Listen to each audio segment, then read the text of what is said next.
So CB Insights, they researched over 110 startups, and they identified 12 reasons why startups, generally speaking, fail. And this is across niches, this is across industry. The top three are the ones that I have listed here: ran out of cash, no market need, and getting out competed.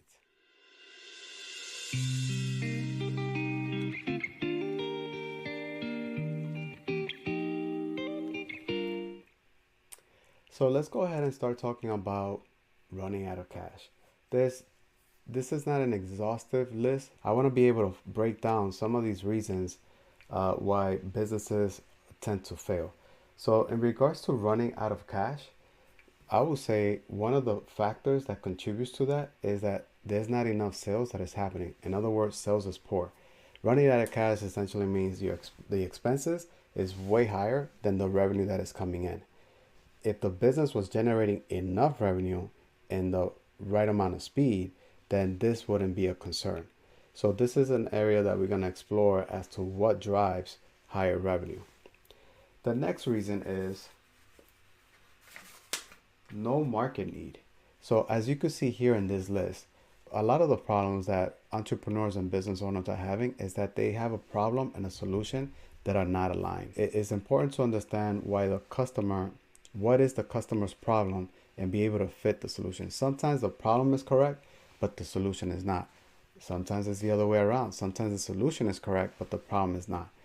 And for the second one, some of you may be asking, how is that so? Sometimes there may be an expert who has worked at a company for such a long time that they have a good understanding of the solution, but maybe that expert is not really intimate with all the marketing that is happening in the company and not really intimate with understanding the audience. So he may have a great solution, but it might be to the wrong problem or the wrong customer. The second one, I already started touching on this. It may be possible that an entrepreneur or business owner is targeting the wrong audience. If you're targeting the wrong audience, there's not going to be any sales. The third one is entering a crowded marketplace without differentiation. So usually to be able to differentiate, the first critical piece is the ones that I mentioned above.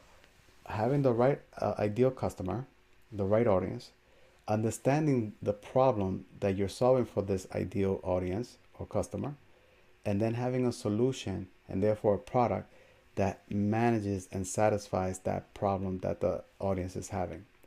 So that is the baseline. If an entrepreneur or business owner is able to satisfy that problem, then he or she is going to stand out in a crowded marketplace. And then differentiating in the sense of adding additional benefits to it is going to make it much more superb. And we will be talking about that in future sessions. And then the third reason is getting out competed.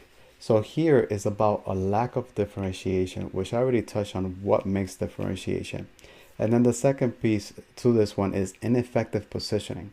Essentially, what that means is entrepreneurs and business owners are looking in the wrong locations.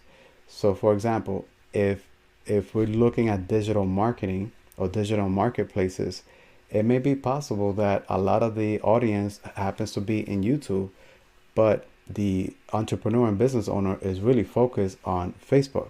So there's a disconnect there from a positioning standpoint or a channel standpoint.